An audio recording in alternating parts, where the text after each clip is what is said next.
The German Intercity Express is one of the fastest trains in the world, renowned for its comfort, luxury and safety.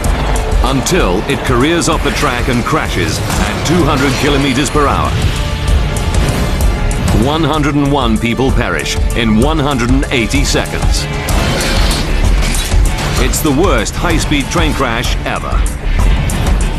Now, with advanced computer technology, we reveal exactly what went wrong. Disasters don't just happen. They're a chain of critical events. Unravel the fateful decisions in those final seconds from disaster.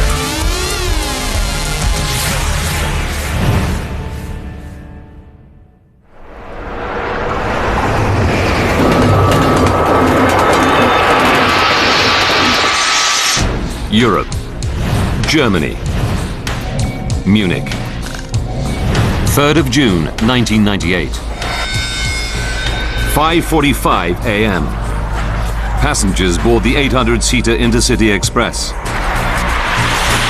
ICE 884 will make 7 stops on an 850-kilometer journey before reaching Hamburg, a popular destination because of its connections to business centers and seaside holiday resorts. 5:47 a.m. ICE 884 departs Munich, 12 luxury coaches carrying more than 400 passengers. The Intercity Express is fast, capable of traveling at 250 kilometers per hour. It boasts advanced safety features, including carriages made from strengthened aluminium and computerized onboard monitoring systems. In 7 years of service, there's never been a fatal accident. It's so advanced that even Amtrak are considering buying the design for use on America's rail network. The second stop on ICE 884's journey is Nuremberg. Jörg Dittmann, his wife Sigrid, and their 6-year-old son Andre get on and take their seats in coach 1, right at the front of the train. They're going away to the seaside. Well, it was the very first big holiday for my family. So we said, okay, let's have a stress-free break, without the car. Well, because on a train you're free to move around, which is a big advantage when traveling with children. Edith Schäflein is also going on holiday. She boards coach 5 in the middle of the train. I got on the Intercity Express in Würzburg. I was on my way to a health resort, and I was due to get off in Hamburg. Udo Bauch takes the ICE train because its smooth ride and luxurious surroundings enable him to work on the journey. He boards coach 12 at the rear of the train. I got on the ICE at Fulda station. I was on a business trip to a conference in Hamburg. I wanted to prepare for the day ahead, so I found a compartment, sat down and worked on my laptop.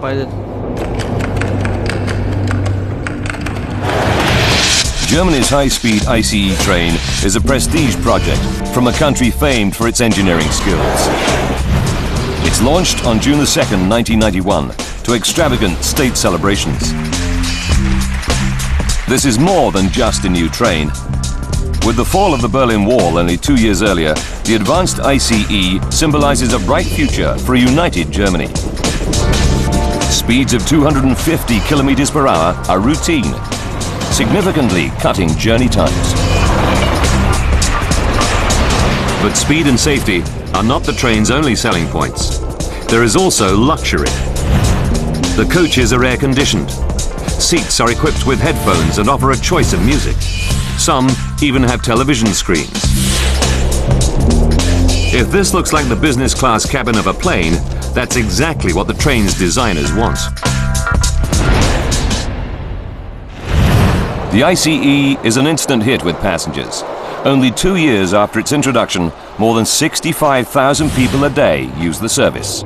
Many lured away from air travel by its speed, comfort, and convenience. That it should fail is unthinkable. 10:56 a.m. 5 hours into the journey. The 400 passengers on board ICE 884 are just 40 minutes from Hamburg, their final destination. So far, it's been an uneventful journey. But that is about to change.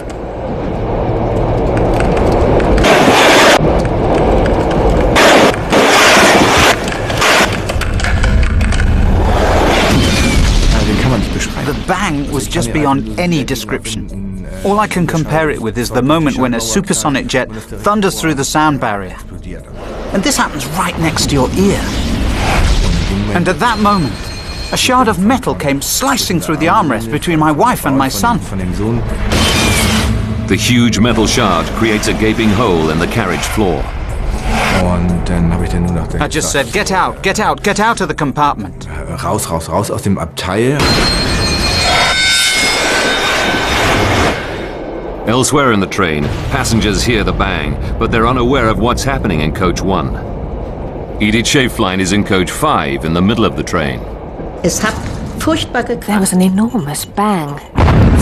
Und da sind die Leute in unserem Waggon aufgesprungen und haben gesagt, And the people in our carriage jumped up and wondered what it was. ruhig, da lief der Waggon wie auf Butter wieder. But then it all went calm after that. Keiner hat sich mehr, alle haben sich The train hingesetzt, aber continued da, wie es so ruhig smoothly, and gemacht hat, so die Leute everyone sat back aufgesprungen haben down. gesagt, was war das? At the very back of the train, in coach 12, Udo Bauch is absorbed in his work. I didn't hear anything beforehand, unlike other passengers who've reported hearing noises. But that's probably because I was concentrating. I was working on my computer. 10:57 a.m. and the damaged ICE 884 is still speeding through the countryside at 200 kilometers per hour, with a huge shard of metal that smashed through the floor of coach 1, lodged between 2 seats. Jörg Dittmann takes immediate action. He leads his wife and son out of the damaged coach and sets off to alert the train crew to what he's just witnessed. Den Schaffner, hab ich im dritten. I found the train conductor in the third coach. Im dritten Waggon ist gewesen. Getting there from coach 1 seemed to take forever. Im dritten, der kam mir eigentlich irre lang vor. It felt like I had to run the length of the train. Gelaufen wäre. Das war schon eine It took enorme Zeit ages. eigentlich. Ja, es war ganz schön. It was terrible. But the train conductor tells Jörg that, according to company rules, he must investigate the incident before he's authorized to activate the emergency brakes. Jörg leads him back to coach 1 to inspect the damage. It takes them 1 minute to get there. 10:58 a.m. ICE 884 with 400 people on board is hurtling towards the town of Eschede at 200 kilometers per hour. In 1 minute, this sleepy town will become synonymous with the worst accident in the history of high-speed rail travel. One of its residents, Erika Karl, is at home with her husband. Their house is next to a road bridge, just 20 meters from the railway tracks.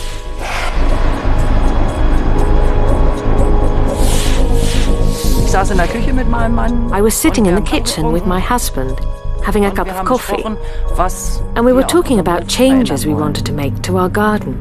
It was a lovely summer's day, no indication of what was about to happen.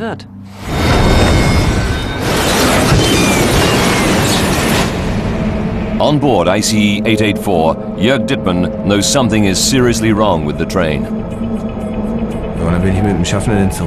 I came back with the conductor, and by then the whole train had started to sway from side to side, so we were thrown about the carriage. ICE 884 is approaching the Eschede road bridge at 200 kilometers per hour. Hopefully this thing will come to a stop somehow, and nothing terrible will happen, is what I thought. But the worst did happen.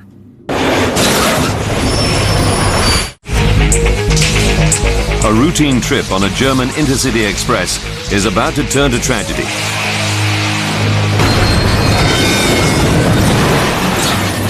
Its 400 passengers are unaware that anything is wrong with the train. All except for one man. Jörg Dittmann is sitting with his family in coach 1 when something tears through the armrest. Now he's trying to persuade the train conductor to stop the train. Even when the train started to sway about, he didn't show any signs of willingness to pull the emergency brake. He just wanted to find out what was wrong. We came to the first coach where we'd been sitting, and I was just about to point to the spot and show him the damage. And that's when it happened. At 200 kilometers per hour, ICE 884 derails and hurtles towards the road bridge. 10:59 a.m. Erika Karl and her husband Dieter hear the noise. My husband said, "I think it's a plane crash."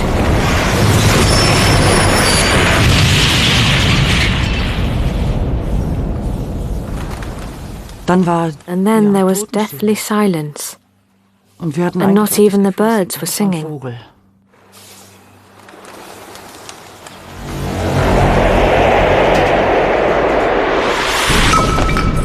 Erika Karl inadvertently becomes the first person on the accident scene.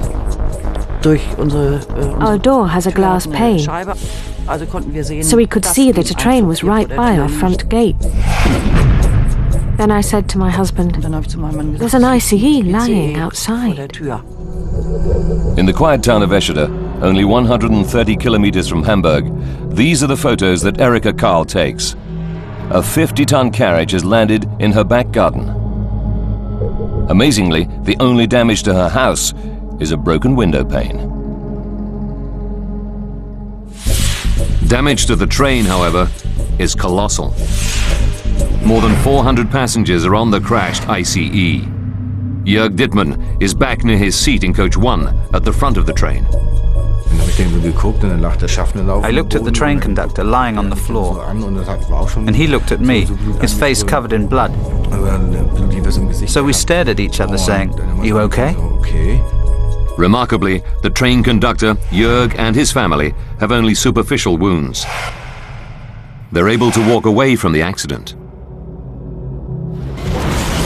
Further down the train, Edith Schäflein and Udo Bauch are seriously injured, along with more than 100 others. 11:05, 6 minutes after the crash. As the emergency services arrive, the enormity of the disaster becomes apparent. First news pictures reveal that the double-lane 300-ton road bridge has totally collapsed. The devastation is breathtaking.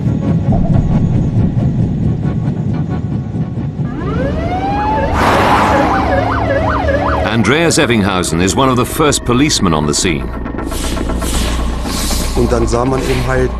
I could see these railway carriages compacted into each other, bent and twisted upwards, 5-6 meters in the air, right up to the top of the embankment, and the entire concrete bridge had gone. It was lying on the ground. It was a scene of total devastation.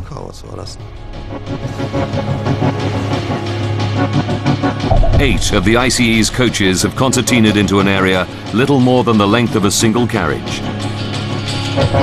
Hundreds are still trapped in the wreckage. Udo Bauch, who moments before was preparing for a business conference, is now seriously injured. I was lying there, my leg paralyzed, scared that I was going to die. Andreas Evinghausen hears Bauch's cries for help, but he's unable to drag him from the wreckage. I made contact with one of the rescue team leaders. I told him that I had found a seriously injured man on the train. The rescue team sends for specialist equipment.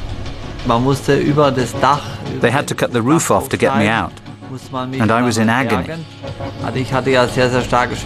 So the paramedics gave me strong painkillers. But the side effects of the drug meant that my breathing stopped temporarily, and then I went into a coma. I don't remember anything about the rescue after that. How I ended up in a helicopter and was flown to Hanover, I don't recall any of it. 11:25 a.m. Initial estimates put the number of casualties at 40 dead and 40 seriously injured. Edith Schäflein is trapped in coach 5 with injuries to her legs. Then the first fireman appeared and asked how I was. I said I was fine. I couldn't feel any pain because of the shock. And so then he helped me out of the window on the other side of the carriage. Despite her injuries, Edith Schäflein manages to climb out of the window and is taken to hospital.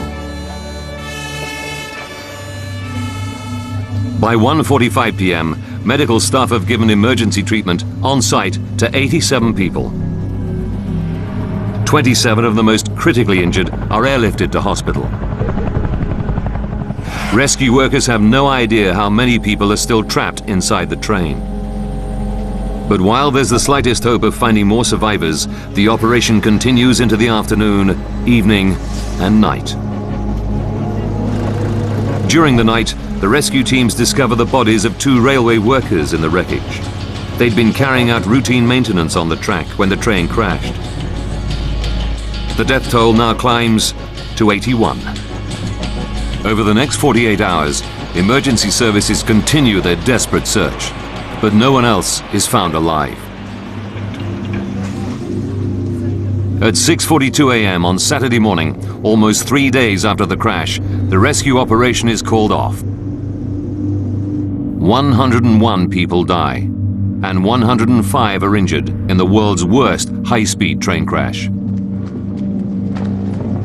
The unthinkable has happened. The pride of German technology lies in ruins. The Intercity Express is one of the fastest, most luxurious trains in Europe, used by 65,000 passengers a day. In a matter of seconds, an unblemished safety record is shattered in a devastating accident. Now we rewind the events of that fateful day and go deep into the investigation to reveal what really happened. Advanced computer simulation will take us where no camera can go, into the heart of the disaster zone. Within hours of the crash, news journalists seize on a simple explanation for the accident. The cause of the crash remains uncertain, but first reports said that the train had hit a car which was on the railway tracks. Crashed through the guardrail of a bridge over the main line. This is a 1,000,000 to 1 chance. Crash investigators are told that 20 minutes before the accident, a car was seen parked on the bridge over the railway. A British eyewitness goes even further. He thought that a vehicle had fallen through the barrier, off the bridge, and onto the railway line. The car was on its side on the tracks, and out of nowhere came the express train, and everybody just closed their eyes in disbelief. The train had no chance to stop. It was just an almighty great crash. It seemed to go on for eternity. During the cleanup operation, this theory is given a boost by the discovery of a vehicle crushed under the wreckage. But as investigators examine the crash site further, the mounting forensic evidence increasingly contradicts what the eyewitness thought he'd seen. To start with, the first passenger carriages, although derailed, show no signs of a collision with another vehicle.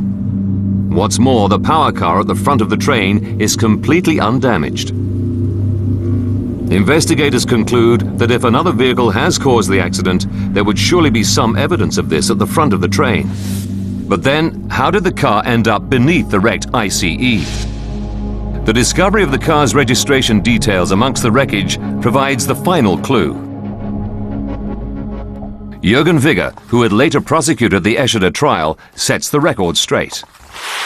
To begin with, there was a rumor that the crash was caused by a vehicle which had fallen from the bridge. But it was quickly discovered that the car in question was actually a service vehicle used by employees of the train company, working near the track, and who unfortunately also became victims of the accident. The 2 men had left the vehicle on the bridge while they worked below. It was in fact the impact of the train hitting the bridge, which caused the car to fall off and become buried in the wreckage. It didn't actually have anything to do with the crash. One mystery solved. But if the car didn't cause the accident, what did?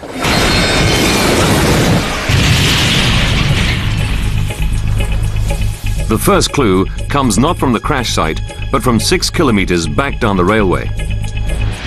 This evening it's emerged that investigators have found damaged rails nearly 3 miles up the line, where the officials there have found damage to rail track 6 kilometres. Investigators found marks on and close to the track. Could these damaged railway tracks 6 kilometres back from the accident site really be linked to the cause of the disaster? In Coach 1, investigators make a second discovery that could be related.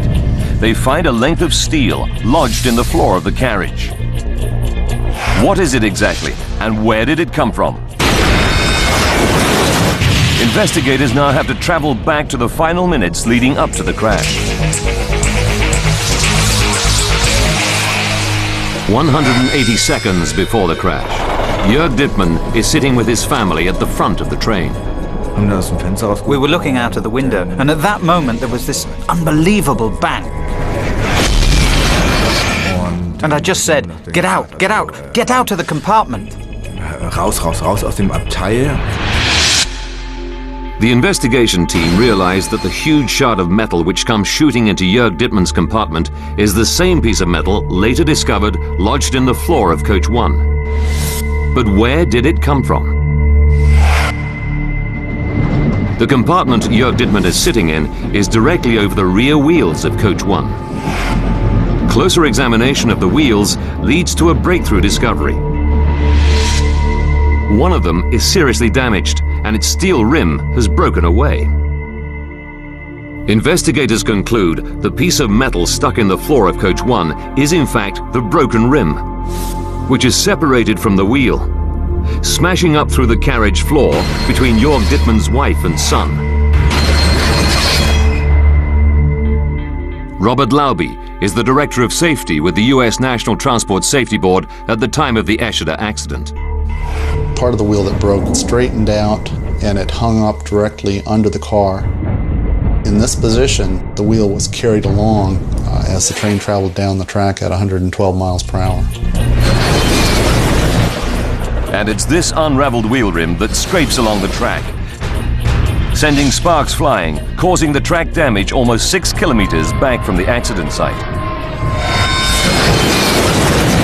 But losing one wheel rim should not have caused the technically advanced ICE 884 to crash so catastrophically. And since the train travels another 6 kilometers before derailing, something else must have happened to turn a mechanical failure into a major disaster. The team now turn their attention to the area of track immediately before the Eschede road bridge. Here they find some crucial new evidence. Damage to the track indicates that 200 meters before the bridge, the train derails. But why does it derail here and not at the point where the wheel rim shatters 6 kilometers further back? The point where the train careers off the track is where the local branch line crosses the main line. There are two sets of points which can divert rail traffic from the main line to the branch line. To guide trains through these sets of points safely, there are also rail guides known as check rails. Investigators comb the track at the point of derailment. They make a crucial finding. One of the check rails, a length of steel, is missing. It's been completely torn away from the track. They need to find it. A detailed search of the crash site reveals nothing. But when investigators examine the inside of the wrecked train, they make another vital discovery. This is Coach 1. Our cameras are the first to be allowed inside since the Eschede crash inquiry. Faded posters and magazines lie scattered around the carriage. It's as if time stood still at 10:59 a.m. on June the 3rd, 1998. Here, investigators make a breakthrough. Damage to the compartment in which Jörg Dittmann was traveling indicates where the wheel rim unraveled, splitting the floor open and piercing the armrest. But only a few meters away in the corridor, investigators find something else. It's the missing check rail, which leaves these gaping holes in the floor and ceiling. With this discovery, they're now able to piece together more of the last moments of the train's journey. 3.6 seconds before the crash, on the approach to the Eschede Road Bridge, ICE 884 is still traveling at 200 kilometers per hour, with the wheel rim scraping along the track. As the train runs over the first set of points, the end of the rim scoops up the check rail, which smashes through the floor of Coach 1. It's this massive impact which causes two of the wheels at the rear of Coach 1 to derail. But investigators realize that although ICE 884 has derailed, this still isn't enough to cause the huge devastation of the Eschede accident. In fact, in many derailments, trains often grind to a halt with minimal damage. So if the derailment isn't the final cause of the disaster, what is? Germany's high-speed train, ICE 884, crashes in the town of Eschede, killing 101 people. It's the worst disaster in the history of high-speed rail travel. Using advanced computer graphics based on accident reports, we go deep into the investigation to unravel the tragic chain of events. Investigators know that the metal rim of one of the train's wheels breaks and smashes up through the floor of Coach 1 just as it's approaching a road bridge. When it passes over a set of points where the branch line crosses the main line, the rim from the damaged wheel scoops up a check rail and the train derails. Even now, the train should be able to come to a halt safely, but instead, the fatal chain of events continues. The investigation team return to the crash site to hunt for more clues. They examine the second set of points immediately before the bridge and make an extraordinary finding. There's evidence to suggest that after the points, ICE 884 actually starts traveling on two different sets of tracks, the main line and the branch line. How can this have happened? The team deduced that 1.44 seconds before the crash, as ICE 884 passes over the second set of points, one of the two derailed wheels of Coach 1 smashes into them and forces them to open. This means that the carriages following Coach 1 are now guided onto the wrong track, the local branch line rather than the main line. With the front power car still pulling at 200 kilometers per hour, but the coaches behind it slowing as they leave the main line and derail, the connection between the power car and the rest of the train tears apart. At this moment, emergency air brakes automatically deploy throughout the train. Jörg Dittmann and the train conductor in Coach 1 are hurled through the air. Before we could react at all, there was this jolt, as if a bullet had been fired from a gun. I felt it was all over. Coach 1 is now straddling the main line, and Coach 2 is heading off onto the branch line. But even this does not cause the final crash. 1.44 seconds before impact, ICE 884 is derailed, but essentially undamaged, and its emergency air brakes could bring the train to a controlled stop. But that is not what happens. And what's more, the compact nature of the wreckage indicates to investigators that this is a particularly violent accident. They now scour the crash site for clues to shed light on how a train 410 meters long can have been compressed into an area the length of a single carriage. They examine the remains of the Eschede Road Bridge to see what part it might have played in the accident.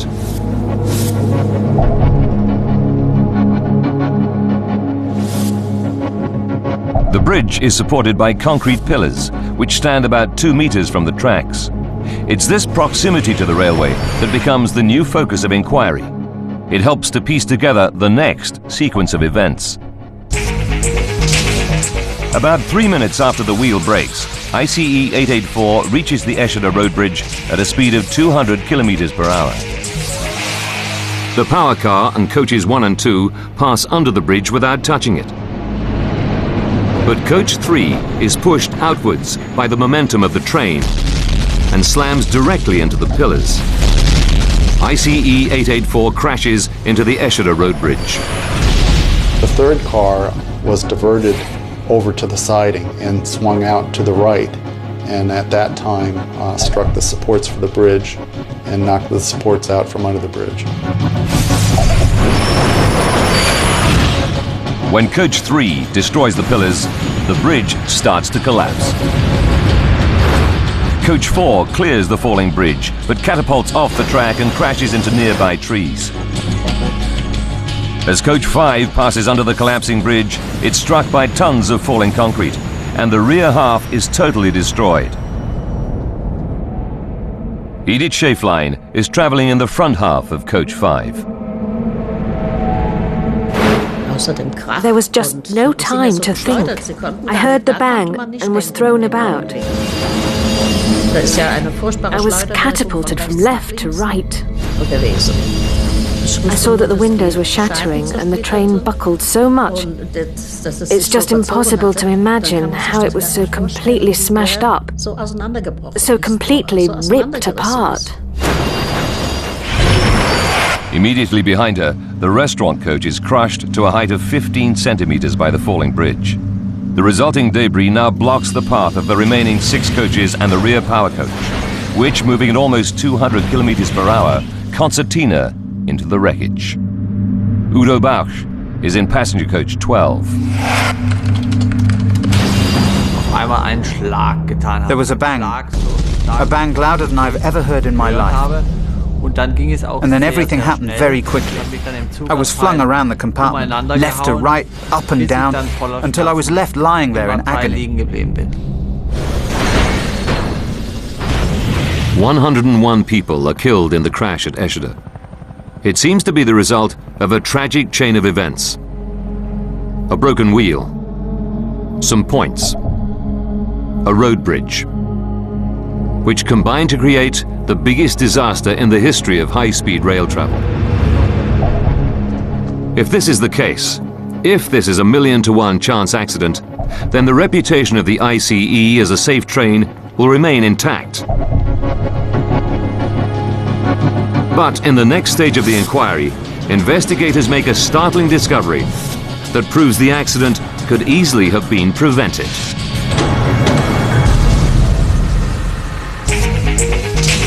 Germany's high-speed ICE train has crashed, killing 101 people, and all because of a broken wheel.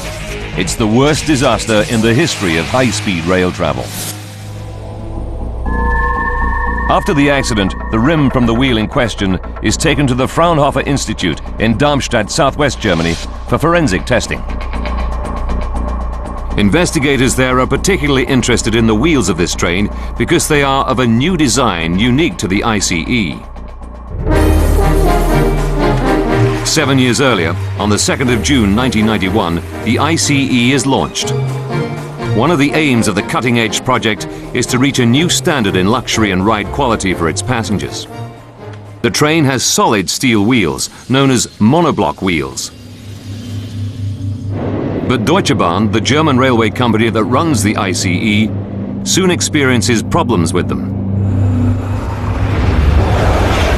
Shortly after the trains went into service, they found that they had a technical problem with wheel wear.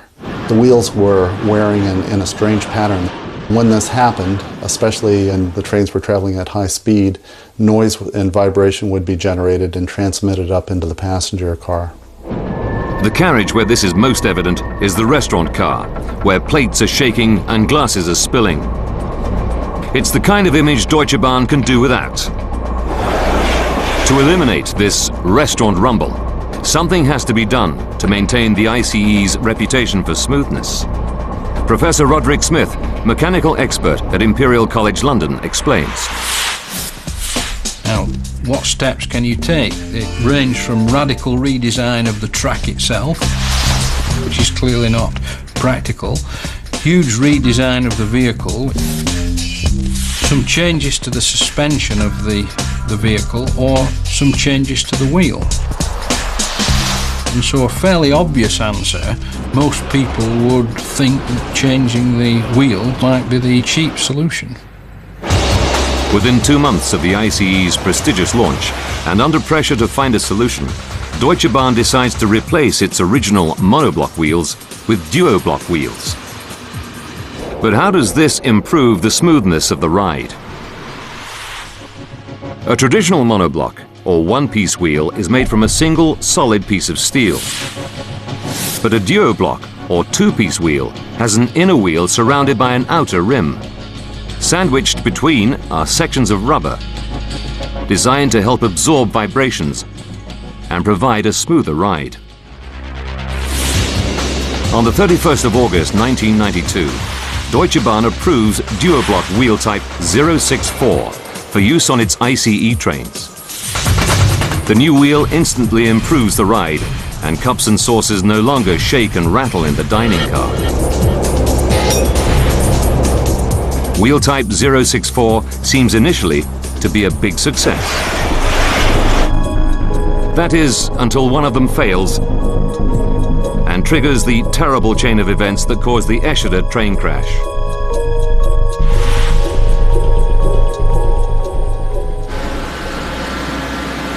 Scientists at the Fraunhofer Institute are now anxious to know whether there's an inherent fault in this type of wheel that could cause further accidents. Using sophisticated test rigs, they simulate a lifetime's wear in a matter of days. While examining the broken rim from the Eschede train crash, they make an alarming discovery. The wheel rim fractured through metal fatigue. In simple terms, fatigue occurs when a movement is repeated over and over again, causing a stress break at a weak point in the metal. There are examples of it occurring in everyday life.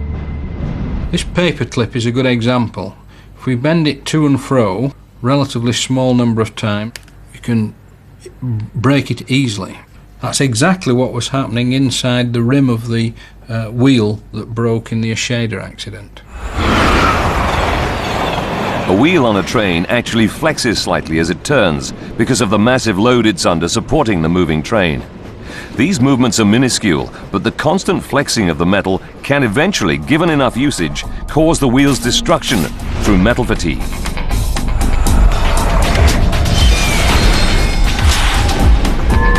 With a duoblock wheel, there's a layer of rubber between the wheel and the rim. The soft rubber allows the outer rim to flex much more than on a monoblock wheel. As the separate rim wears down through use, the flexing increases.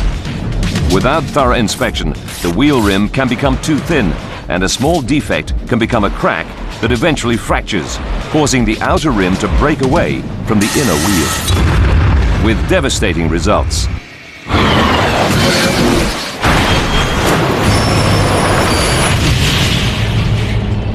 In the case of ICE 884, this is exactly what happens.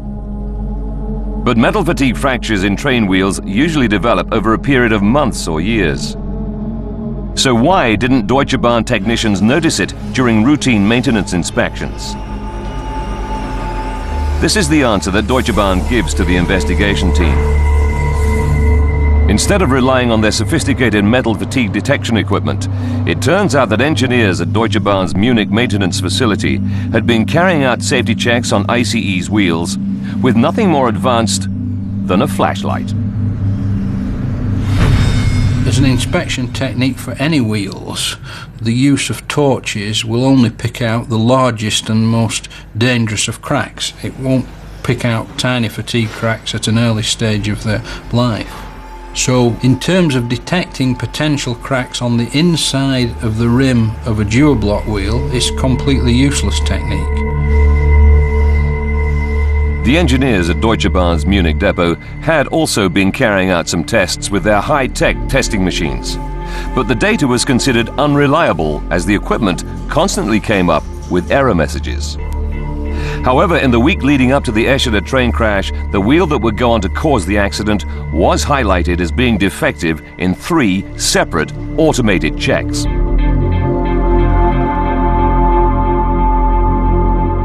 When investigators download the maintenance reports from the crashed train's onboard computer, they make another astonishing discovery. They find that starting back in April, 2 months before the crash, conductors and other train staff lodge as many as 8 separate complaints about the unusual noise and vibration coming from the bogie that carries the defective wheel. Deutsche Bahn doesn't replace the wheel. Wheels of this type have been in use for 40 years, but Deutsche Bahn's duo-block wheel is of a new design and has never been used on a high-speed train before. In fact, duo-block wheels are traditionally found on one of the slowest moving forms of rail transport, the tram.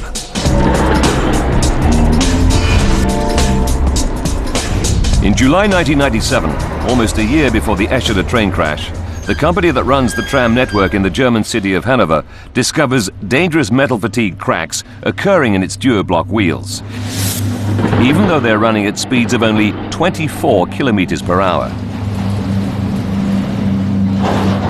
They decide to change their duo-block wheels more often, well before metal fatigue has a chance to develop.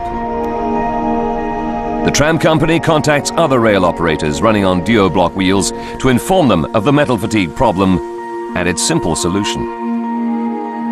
In autumn 1997, only months before the Eschede accident, they notified Deutsche Bahn. According to the tram company, Deutsche Bahn said they haven't experienced any problems with metal fatigue. Investigators begin to question Deutsche Bahn's inspection procedure for the new duo-block wheel type 064. On August the 8th, 2002, a trial begins against 3 engineers accused of negligent homicide. The outcome of the trial surprises everyone and shocks the German public. The investigation into the cause of the Eschede train crash reveals that tragically 101 people have died because inspections on the wheel that triggered the accident were inadequate. 3 individuals, 2 engineers from Deutsche Bahn and an employee from the wheel manufacturer BVV, are charged with negligent homicide and bodily harm.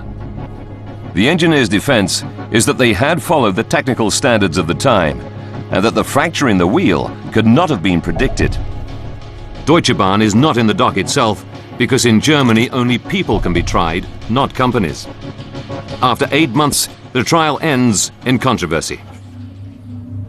Es gab keinen Schuldspruch, die sind angeklagt worden. Es ist auch no one was found guilty. Eine Hauptverhandlung, ein Prozess they were charged, angefangen worden. Then there was a trial, but there was no guilty verdict returned. In German law, when there is no substantial guilt, a trial may be concluded with no guilty verdict and a fine can be paid as a compromise. And that's what happens in the case of the Eschede train crash trial. The prosecution and defense agree to a compromise. No one is found guilty of negligent homicide, but the court fines the 3 engineers €10,000, around £6,500 each. Families of the victims and survivors of the accident are furious. The court's decision makes their fight for compensation much harder. It's a huge disappointment to me. The fact that German law is in such a sad state. In other countries, curiously, these things work without a hitch. And there are excellent, much better schemes taking care of the victim. Only in our country, strangely, this is not possible. It seems beyond belief. Soon after the accident, Deutsche Bahn did make initial goodwill payments to the families who had lost loved ones in the accident. The amount was 30,000 Deutschmarks for each person killed. This offer was met by some with anger and derision. 30.000 Mark damals. 30,000 marks for every dead person. That's just a joke. Deutsche Bahn later settled financially with many victims. But for Edith, money has had a limited effect on her quality of life. I completely ripped apart all the tendons in my legs. And so I still have problems from that. Even now, I have to make allowances every day. Directly after the accident, Udo Bauch spends 17 days in a coma. Today, he's disabled and cannot work.